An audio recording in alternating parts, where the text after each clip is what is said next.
Welcome to episode 131 of the Vacation Kingdoms podcast, your ultimate guide to planning the perfect Walt Disney World vacation. Whether you're a first timer to Disney or a seasoned visitor looking for new adventures, this podcast is your go-to destination for all things Walt Disney World. My name is Connor Brown, and as a former Walt Disney World cast member, current Orlando local, and a seasoned travel agent specializing in Disney vacations, I'm excited to share my top tips with you. If you're a new listener here, welcome to the show. Thanks so much for giving us a try. Feel free to go back and check out all of our old podcasts covering a wide variety of Walt Disney World related topics. And you can, of course, subscribe to the show in Apple Podcasts and on Spotify. If you're a longtime listener, welcome back. Thanks for coming again. If you continue to enjoy the show, please consider sharing it with a friend you think might enjoy it as well. In today's episode, I'll be sharing the attractions, shows, experiences, and processes that are new in Walt Disney World. Some of these items are brand new, while others are in their infancy. So, if you haven't been in a year or two, this overview is for you. Plus, I'll be sharing tips on how to experience all the newness in Walt Disney World. There's always something new at Walt Disney World, it seems like, but lately there seems to be more of that than ever before. Some big new things, others small, whatever it might be, we're diving into it in this episode. So let's take a gander at everything new, all the brand new things for 2024. What I've decided to do for this particular episode is I'm going to break it down into 3 categories. I'm going to do the brand new, so the things that are really brand new this year. And then category number 2, I'm going to do the somewhat new. So it might not be brand new for 2024, but it's pretty darn new. And then I'm going to do the new to come. Things that are either, coming later this year or things we might not know when exactly they're coming, but we can get our hopes up for them, certainly. So we'll break it down in each of those categories: brand new, somewhat new, new to come. And within that, I have 4 things in each category. Boy, oh boy, is there a lot of new stuff in Walt Disney World. Let's start with the brand new, and let's start with the thing that is going to be, I would say, the focal point in Walt Disney World when it comes to new things for a few months to come. It's definitely going to be the most talked about thing all summer long, and that is, of course, Tiana's Bayou Adventure.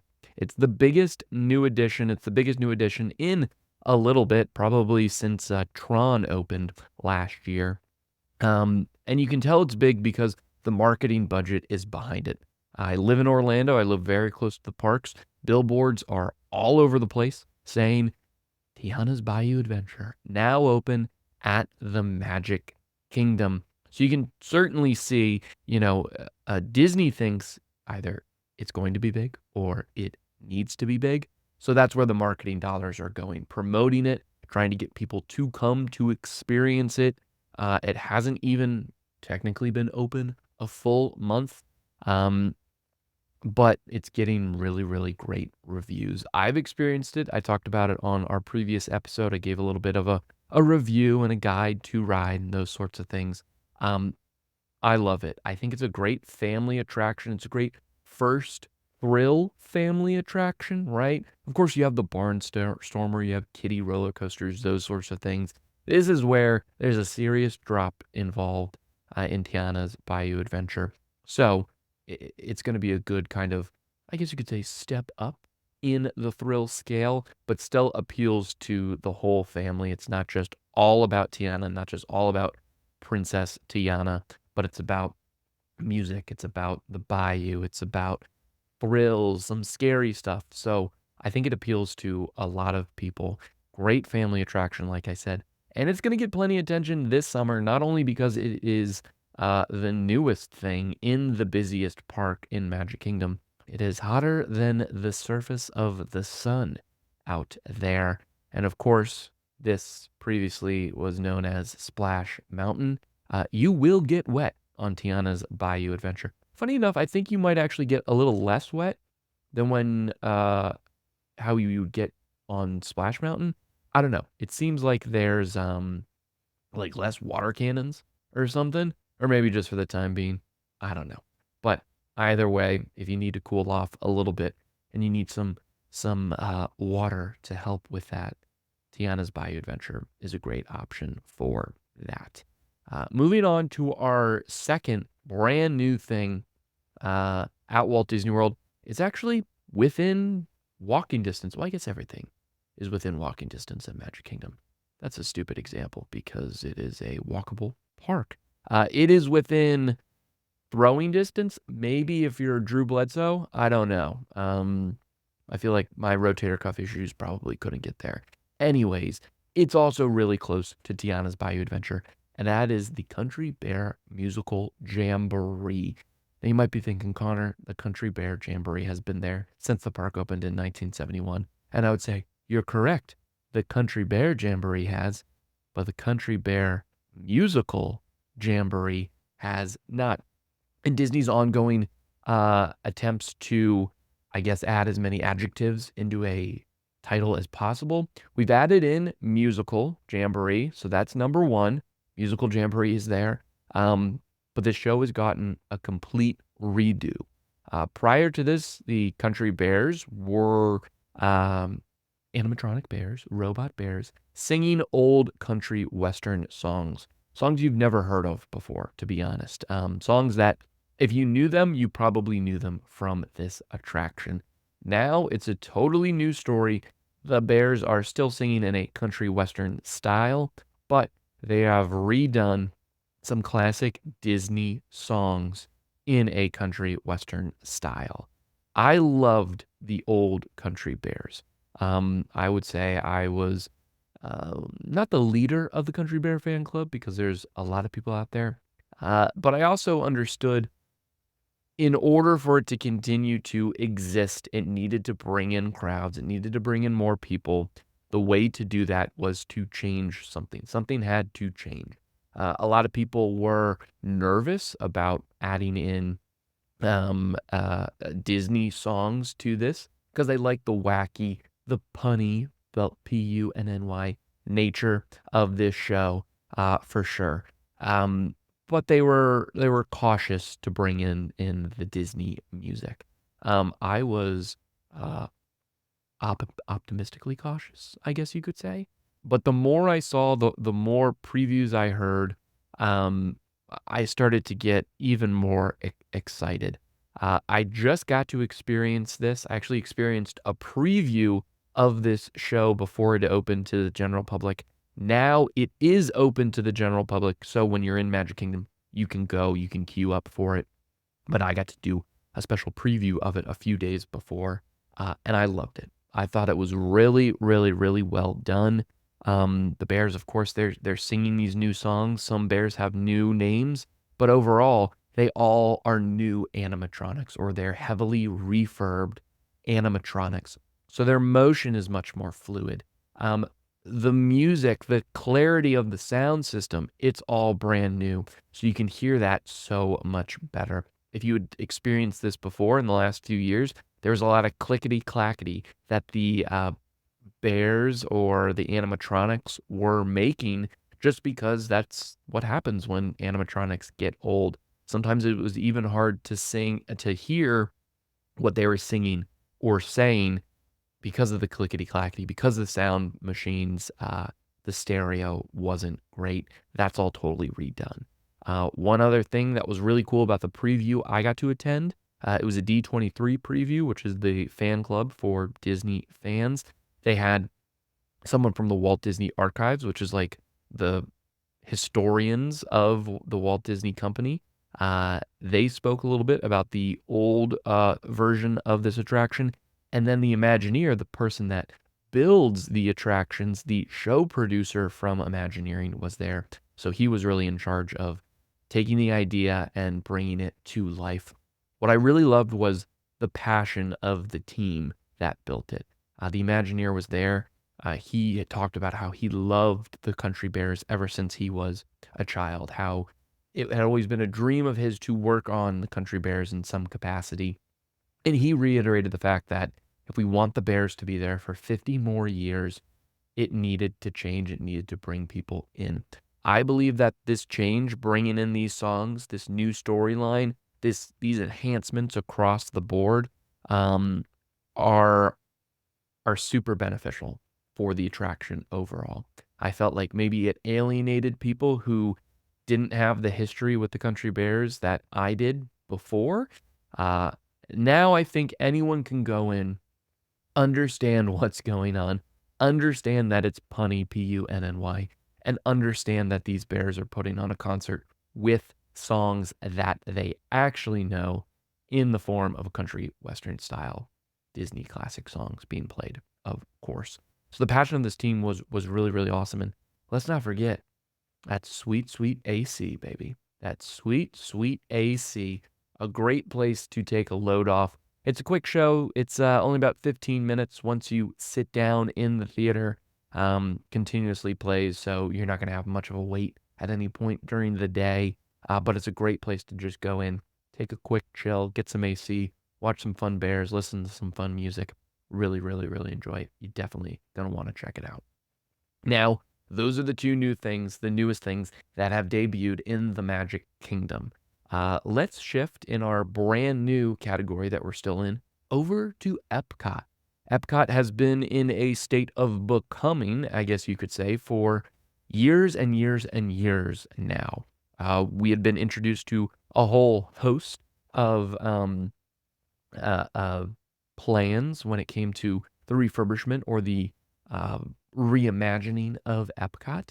Uh, some came to fruition, some did not come to fruition, but for now, most of that is complete in some ways. Um, World Celebration at Epcot was kind of the last straw that we were waiting for. If you had been to Epcot before, you know that when you entered the main entrance, you entered into Future World. All of those pavilions kind of dealt with science and exploration and what the future was going to hold, but also how the past can help us with the future that we're going to create for humankind. Really cerebral kind of stuff we're talking here. Not typical stuff you would find in a theme park. A lot of that is still there, though now there are many more, I would say, Disney touches thrown in along the way. So Future World is no more. What they've kind of done is they've taken Future World and they've broken it up into what they're calling neighborhoods. So now we have World Nature, World Discovery, and finally World Celebration, which is complete. Those are all in addition to, of course, World Showcase, which is the World's Fair where you'll see all the country. World Nature features the land, it features the seas with Nemo and Friends, it features Journey of Water, inspired by Moana, that kind of section of the park. World Discovery is more about, I guess it's still more sciencey, I guess you could say. So Guardians of the Galaxy is over there, Test Track is over there, Mission Space is over there. And then in the center of everything is World Celebration. And celebration is kind of notion that everyone can kind of come here and celebrate things. It's much more of a meeting place, I guess you could say, but it's really going to tie in, or what we think it's going to tie in, whenever Epcot has a festival going on, which is almost every day throughout the year. So in this neighborhood, in this World Celebration that now is finally complete, we have three really anchor points, I guess you could say. We have Connections Cafe. Connections Cafe is the Starbucks inside the park, but it has some unique food offerings that you can't find in other Starbucks. Just on the other side in the same building as Connections Cafe is Connections Eatery. That's a new quick service. It's actually been there for a couple years now. Food place, solid food, serviceable, a lot of tables in there. And then there's the Creations Shop. So each theme park in Walt Disney World, towards the entrance, there's a massive gift shop where you can kind of find all the stuff from the park there. That is now Creations Shop. There's also the Coca-Cola Club Cool, where you can taste sodas from around the world. But now, within the last few weeks, and within the last month, really, we have the final pieces that have opened in World Celebration. That would be Mickey and Friends Meet and Greet. So you can meet Mickey and some of his pals. That's great because, again, it's closer to the front of the park, so easy to get to if you have little ones or big ones that want to meet the big cheese. We have an area called Festival Favorites, which this is a small quick service location, and it's going to be featuring some festival favorites, right? That the menu is going to change throughout the year to have festival favorites based on whatever festival is going on. Right now, we're in a weird limbo where there's no festival at Epcot going on, but when Food and Wine starts in the next, couple of weeks, it almost seems like um, I would assume that the menu there is going to be some favorites that you could get from other booths that you can now get in this one central place. Communicore Hall, which is an all-purpose room from your elementary school. I kid, but in reality, that's kind of what it is, regardless of what we were promised or had hoped for. Communicore Hall, which is attached to these other new things. Um, what I see that becoming is a flex space, maybe a place people can rent out for corporate events or things like that. But it's really just a big open room that's AC and has some tables and benches and stuff. Not really a whole lot there at all, but just outside of it is Communicore Plaza and Stage. Right now, there is a sing-along going on out there, and then during the evenings, that same band comes on and they play a variety of songs. Really good. They're fun.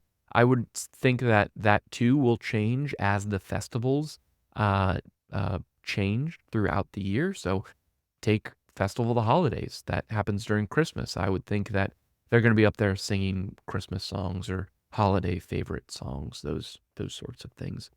I will say it's pretty loud, so it can kind of uh, uh, the sounds can kind of carry pretty far um, when you're in that area of Epcot.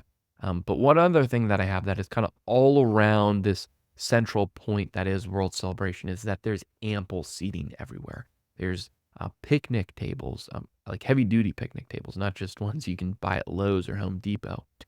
There's Adirondack chairs. There's other seating areas. There's stools and kind of like bar areas that you can get something from Festival Favorites, or you can get a drink that Festival Favorites has, or you can get your Starbucks from Connections Cafe, and you can go outside and you can eat. And there's ambient music playing, and it's a great place to people watch, which I love doing at Walt Disney World.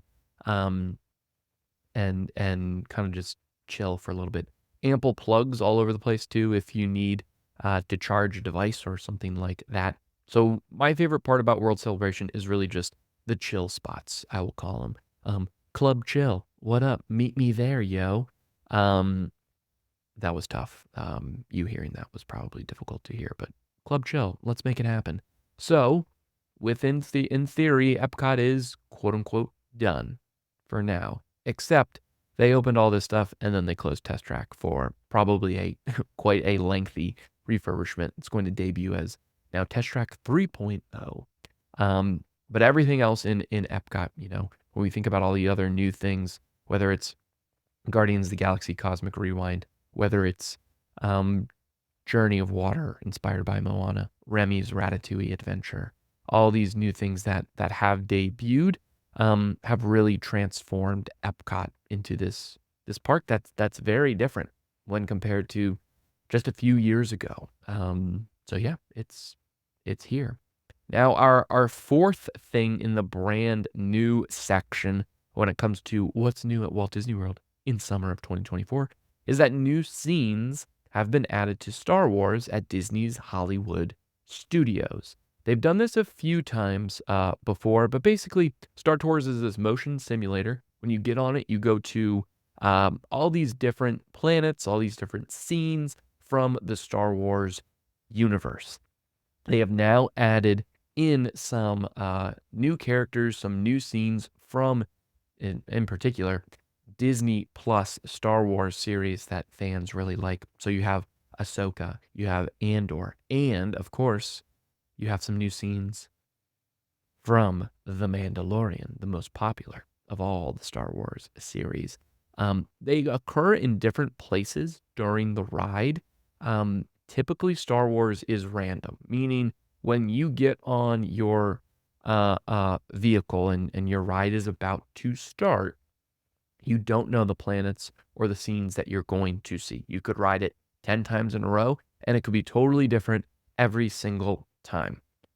That's usually the case.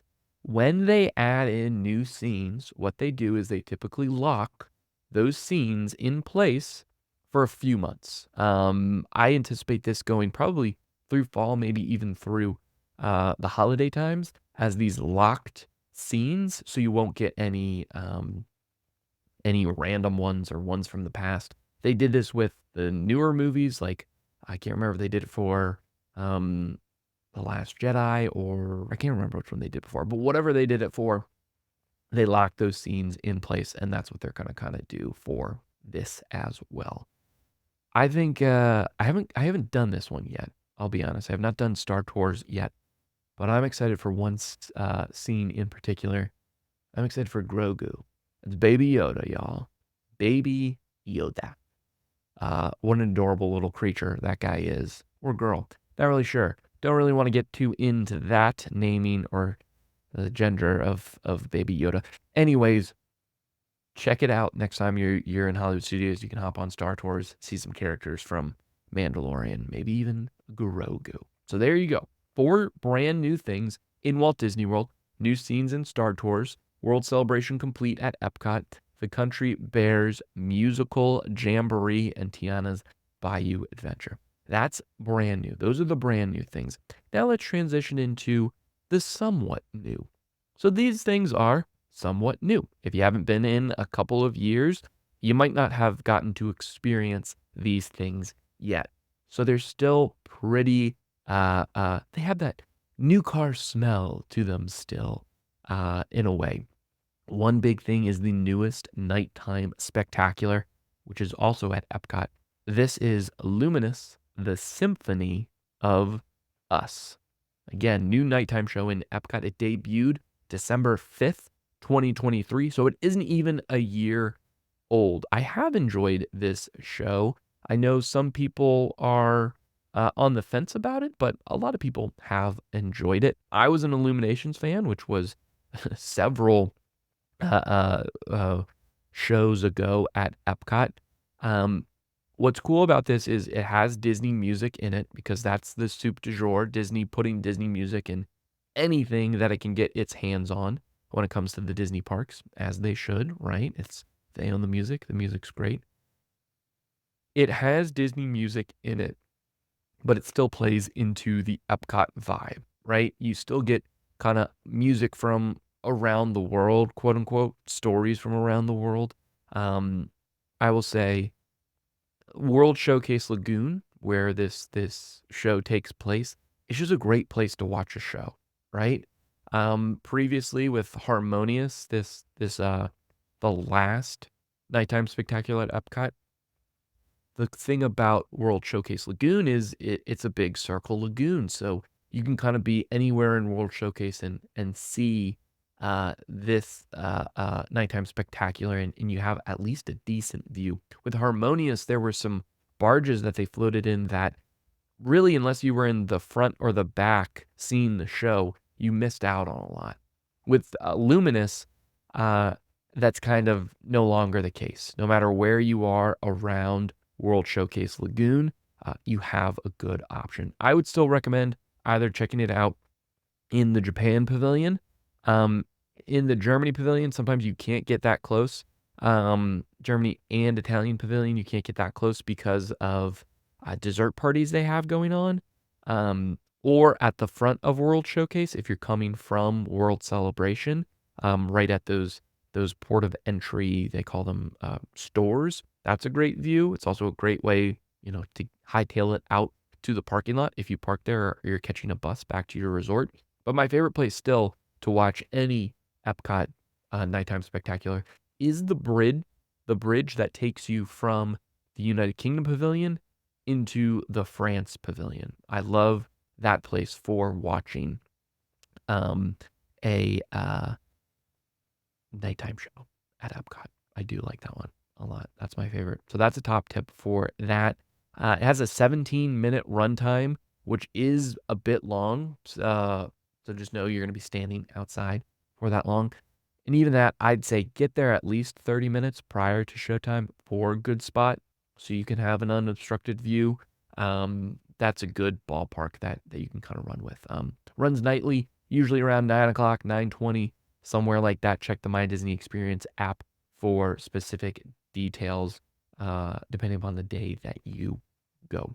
The second somewhat new thing is also still in Epcot, and that is Journey of Water inspired by Moana.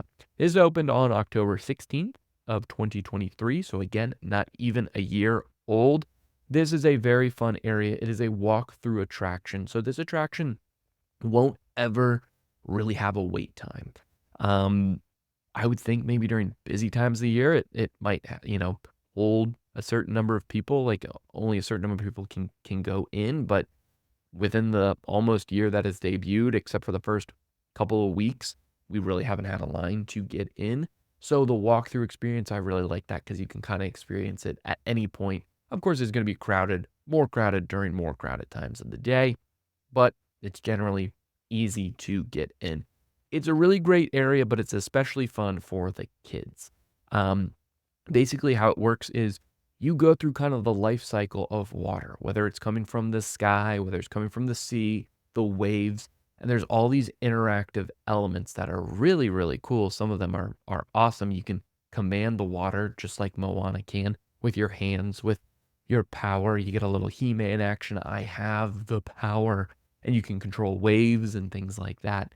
There's a beautiful area filled with flowers and a sculpture. I won't spoil that if you haven't seen it yet. It's nice to walk through, but it can get a little chaotic just because there's so many things going on. You might accidentally get hit by a rogue spray of water if you got to keep your head on a swivel, basically. You got to constantly look left, right, left, right. Can something hit me with water? Chances are, yes, if you're standing there, it can hit you with water. So just be cautious. Be cautious about that. So a great place for families and kids. They will get wet. Like, keep an eye on the kids because they can get absolutely drenched. I mean, like, soaked head to toe. We need to buy a new outfit. The other cool thing about this is that there is a Moana meet and greet just outside the entrance of this attraction. I think that that's really special just because that's such a popular princess, popular movie with kids of all sorts. So those are two really good things. Not only the Journey of Water, the attraction, but also the Moana meet and greet right there. Again, you can check meet and greet times in the My Disney Experience app because Moana isn't out there all day.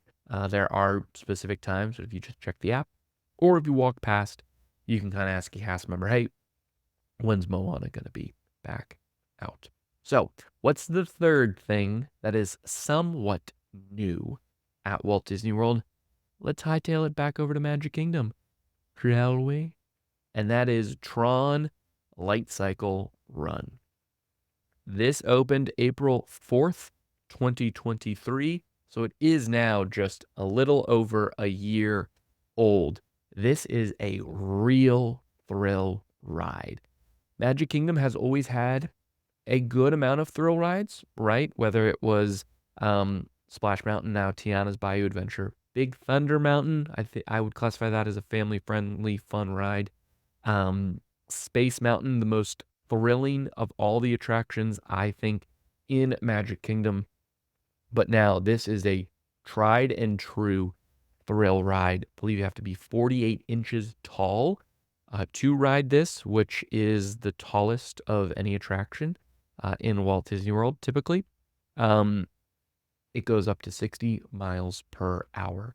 You're in a seated position that you're almost seated like you're on a motorcycle. So you're leaning forward, you're grabbing handlebars, backplate comes behind you to kind of lock you into place. So it's unlike any attraction, any roller coaster you will have ever been on in your life, unless, of course, you've experienced this in Shanghai Disneyland where it debuted.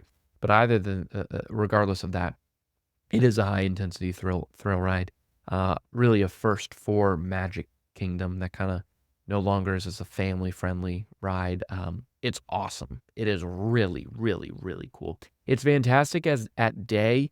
So you kind of go outside for a little bit and then you go back inside. This ride goes out and in.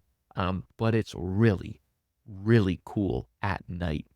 There's a lot of lighting effects. There's a lot of I think also like coming outside when it's bright out and then going back inside where it's dark, your eyes adjust. It takes longer for your eyes to adjust. When you do it at nighttime, you're outside when it's dark and you go inside when it's dark. So it's almost easier to see everything as you're doing it. So that's really, really cool. There's two ways to experience this attraction right now: virtual queue or individual lightning lane. Individual lightning lane is changing in just a couple days. We'll talk about that in a second. Those are the two ways that you can experience it. If you do want to experience this, um, I would highly, highly, highly recommend you prioritize either getting an individual lightning lane or a virtual queue for this attraction. Ton of fun, love it. But there's another new-ish thrill ride in Walt Disney World, and that is Guardians of the Galaxy Cosmic Rewind. That opened May 27th, my birthday, of 2022. So it is just a little over 2 years old now. Good gosh, I can't believe it's already 2 years old. That's crazy to me. Previous episode of this podcast, I talked about what I'm currently loving in Walt Disney World, and I said, this is my current favorite attraction in Walt Disney World. It is such a great roller coaster. And it's tough to even call it a roller coaster. It's such a great experience because it's so much more than just a roller coaster, right? There's spinning to it, but there's a great story. There's music, awesome characters, great pre-show. It's unlike really anything Disney has ever done before. Some other people in the theme park landscape have done certain styles of this, I would say, before, but this is kind of brings everything together and it's awesome. I love getting to ride it all the time because what song you're going to get on board is always somewhat of a surprise, right? They have 6 in the playlist and you can get any one of them at any point in time. So there's always that anticipation that you're waiting for when you're looking to experience the attraction. I love it. Again, not necessarily family friendly. And what I mean by that is family can go on it, but it's not all encompassing. Meaning if you have a toddler and a preteen, the whole family can't experience this, right? But I think that it's a little bit above the family-friendly thrill ride that I talked about when I talk about Tiana's. Again, a toddler, unless they're 40 inches tall, couldn't experience Tiana's. I think that this is, but I still quantify that as family-friendly because if they are tall enough, I think there's something for everyone. This might not be that. Even if you are tall enough, it is much more thrilling than a lot of other attractions in Walt Disney World. So it's not for everybody, if that makes sense at all. I don't know. I felt like I just rambled there a lot. So let me know if it makes sense. If it doesn't, I don't know what to tell you other than Guardians of the Galaxy Cosmic Rewind is my favorite current attraction. So we talked about the brand new. We talked about the somewhat new being the new Epcot Nighttime Spectacular Luminous, The Symphony of Us, Journey of Water, inspired by Moana, Tron Light Cycle Run, and Guardians of the Galaxy Cosmic Rewind. Those were the somewhat new. Now let's transition to the new to come. This category is going to be revolving around things that are, we know are coming very, very soon, or things we hope are coming soon-ish. The first thing, which isn't an attraction, it's not a show, it's not a nighttime spectacular, it's not a new restaurant, it's not a new hotel, but it's probably the most important thing in this entire list. Whether that list be new to come, whether it be brand new, or whether it be somewhat new. And it's a process thing that is new. That is Lightning Lane Multipass and Single Pass. So this is a new system for booking quote-unquote skip the line passes. Skip the line passes, what I mean by that is what FastPass Plus used to be, became Genie Plus, which was debuted as a paid service. Genie Plus, which has been around for a couple of years now, is transitioning into Lightning Lane Multipass and Lightning Lane Single Pass. This new system is debuting on July 24th, so just tomorrow, by the time if you're listening to this, when it debuts. This is going to allow you to purchase and make these reservations, these quote-unquote skip-the-line reservations, up to 7 days in advance of your stay if you're staying at a Disney-owned and operated hotel. So prior to this, we had Genie Plus. Genie Plus worked as such. From starting at midnight on the day that you were going into a park, you could purchase Genie Plus. Then at 7 a.m. on that day, you could make your first Genie Plus selection. You would get a time frame, a window of an hour.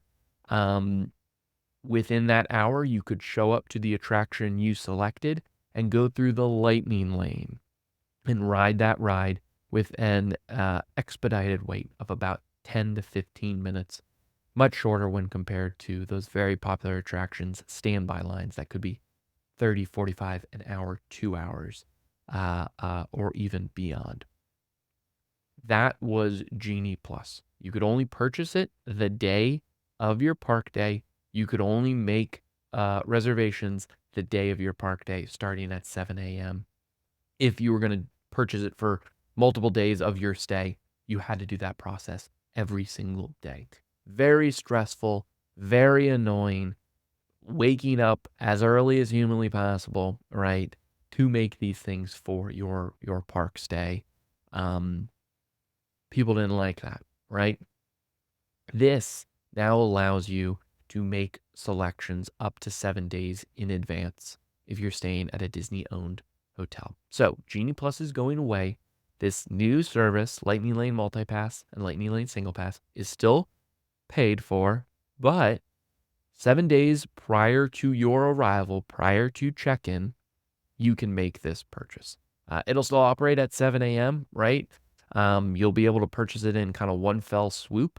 I'm going to be having a lot more tips about this as it debuts. I'll be testing it out and sharing top tips with you. This will change the strategy of a Disney vacation. No doubt about it. But basically, because you're able to make your reservations 7 days in advance, you can then have a game plan going into your Disney World stay prior to you even arriving. So, yes, if you have used FastPass Plus before, pre-pandemic, this is pretty much paid FastPass Plus. FastPass Plus, you could book your selections well in advance, and you would have that when you arrive. This new system, it's a little less in advance, but still in advance. The other good thing is, once you have it, you wake up early one day, right? 7 days prior to getting here. You do it from the comfort of your own home via the My Disney Experience app. You book everything that you need, that you want. You've got your game plan. Then when you're at your resort hotel, you know what your game plan is. You don't have to wake up to make anything. All you have to do is get to the park when your time is right. This also, unlike Genie Plus, which you could only book one thing at a time and going from there, this lets you book 3 in advance using the multi-pass and up to 2 using the single pass. Multi-pass is essentially one price you pay and you get access to a whole slew of attractions based on availability. Most of them are tiered, meaning of the 3 selections you can make in advance, you can make 1 from tier 1 and 2 from tier 2, or all 3 from tier 2. That's multi-pass. A separate purchase, it's either additional or in lieu of, is single pass, which is a price per one attraction. Those attractions for single pass are the most popular attractions in the theme park. So think Tron for Magic Kingdom, Guardians of the Galaxy for Epcot, Avatar Flight of Passage for Animal Kingdom, Rise of Resistance for Hollywood Studios, also Seven Dwarfs Mine Train for Magic Kingdom. You can purchase those as well as a single pass.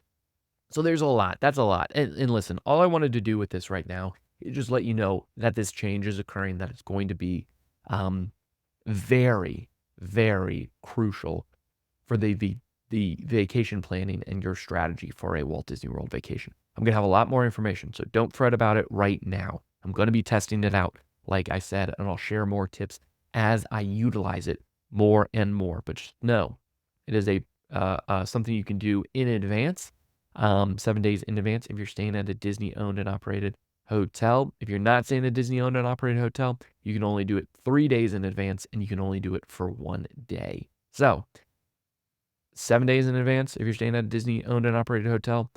For the length of your stay, you can make those selections. If you're not staying in a Disney owned and operated hotel, 3 days, but you can only do it 1 day at a time. So another huge pro to stay at a Walt Disney owned and operated resort.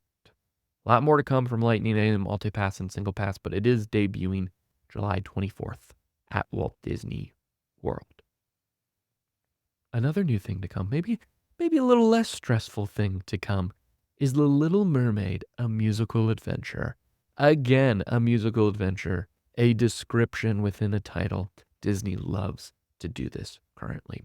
So this is coming fall of 2024. We don't have an opening day just yet, but this is replacing Voyage of the Little Mermaid, which was a live stage show in Disney's Hollywood studio.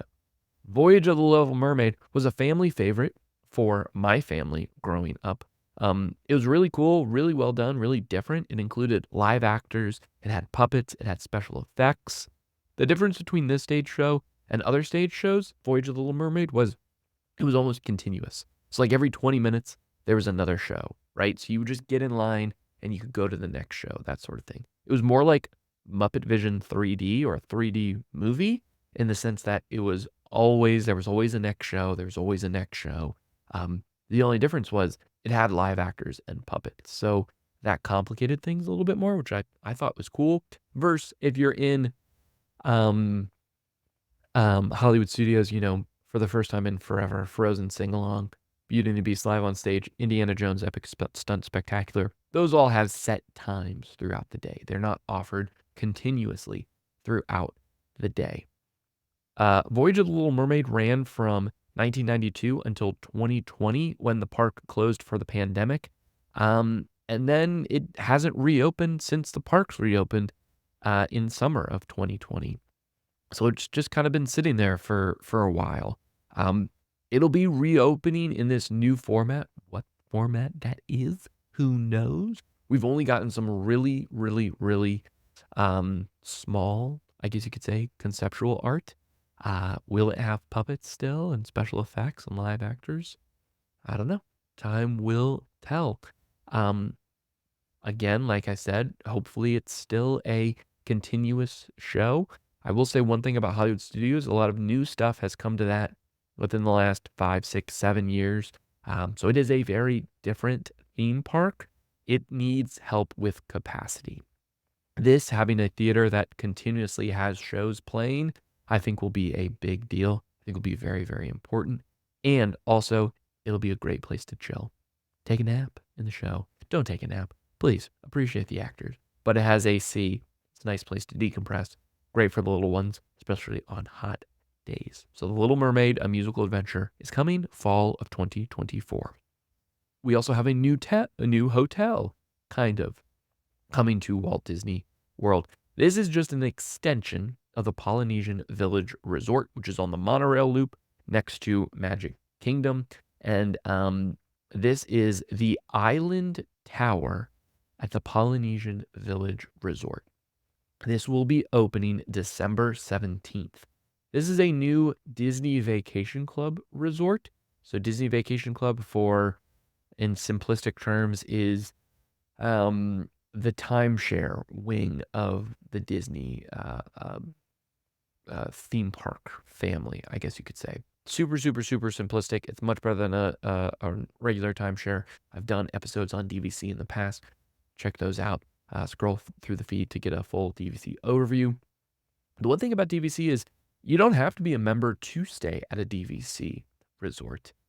Most rooms are reserved for DVC members, but they still open some to the general public based on availability. So you could potentially stay here even if you're not a DVC member.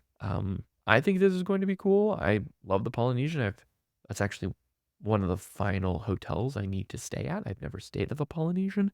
What I also like is a new restaurant will be coming from what we've been led to believe. We don't know too much about that new restaurant. We believe it's going to be on the top of the tower.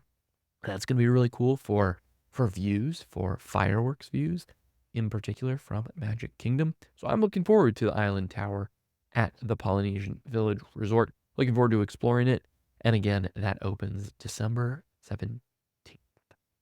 So listen, that's everything new that has already opened and everything new that has been announced that will open.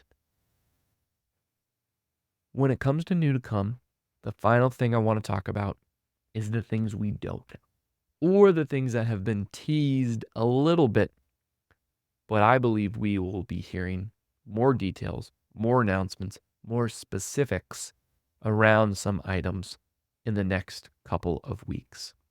D23, which I mentioned before, is the Disney fan club. You can join it, you can have a great time, and there's a whole bunch of things you can do with it, blah, blah, blah, blah, blah. The biggest thing that D23 does is every other year they put on D23 Expo out in California. Think of this like Comic-Con for the Disney Corporation. Everything is on display. Movies, shows, Disney Plus, Hulu, Marvel, Lucasfilm, Pixar, all of their stuff, and also the Disney parks and resorts worldwide are put on display during this event. It's a huge fan event in California. And what we have typically gotten in the past is big announcements when it comes to the parks. Sometimes these announcements are just further details about things that have been previously announced. Sometimes they're brand new announcements of things we're getting to the parks, any of the parks worldwide. I think there are going to be a few things that are going to be announced during D23 that are going to be big. These two things have already been hinted at, but I think we're going to get more specifics. One, what's officially coming to Animal Kingdom? If you've been to Animal Kingdom, you know Dinoland USA it's a great themed area. If you know the story and the theme to it, if you don't, it looks like a rundown carnival. It's supposed to look like a rundown carnival, but out of context, it looks like a rundown carnival that you don't have anything else to compare it to. That area is going away. They've already kind of announced that full stop. What they haven't announced is what's officially going to take the place of that. We've heard rumblings about an Indiana Jones attraction replacing Dinosaur, the current attraction there. We've heard rumblings of Moana there, maybe Encanto there, maybe a South American themed area. We don't know any specifics beyond that, other than the artist renderings that we've seen that have changed a couple of times. I hope we're going to get more information about that at D23. Also, what's officially coming to Beyond Big Thunder? Disney has talked about this, about what if there was a land beyond Big Thunder Mountain at the Magic Kingdom theme park?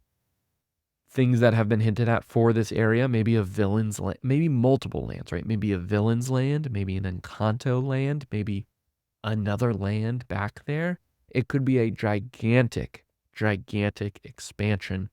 We don't know the specifics about that just yet. They've been beating around the bush with a lot of this stuff, but I think we will learn more after Saturday, August 10th, because that's when the Parks panel debuts at the D23 Expo. So Saturday, August 10th, mark your calendars if you're interested. I'll be posting about it, of course. And hopefully we'll be getting some parks announcements then. And we are in a project lull currently, right? Basically, the big things that we have going on right now are the Polynesian, the Island Tower being completed.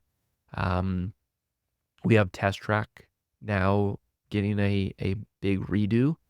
But other than that, there's not a whole lot of construction going on. So I would think that these announcements are going to be made, and the new things are going to start being built pretty soon after that, just because of the project lull that we currently have.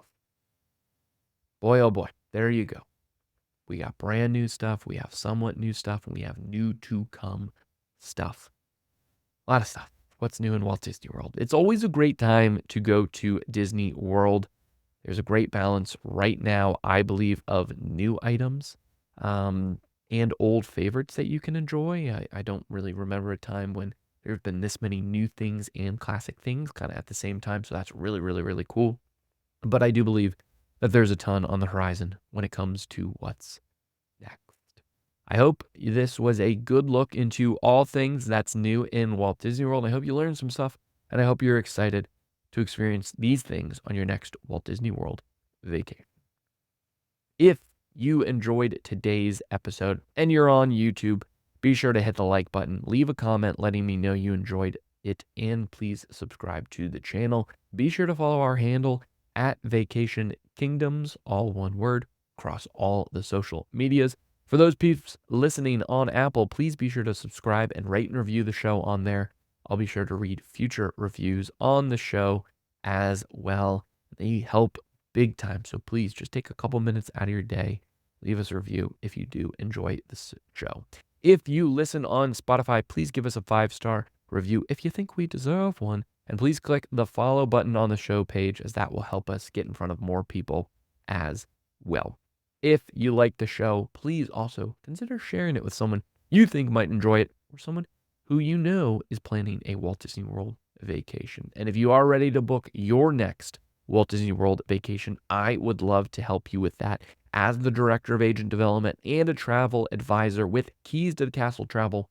I'll help you find the best deals, answer any questions you have, and more importantly, I'll be an advocate for you, someone you can turn to for advice. And the best part is, me helping you with the booking of your trip is absolutely free. It doesn't cost you a dime. You can reach out to me at Connor, CONOR, at vacationkingdoms.com, and I can help you book a trip. And of course, if there is ever anything I could ever do to help you, I will be more than happy to try and do so. Send me an email. I'd love to hear from you. That will do it for this episode of the Vacation Kingdoms podcast. I've been Connor Brown. And until next time, keep LTD, living the dream, and I'll see you real soon.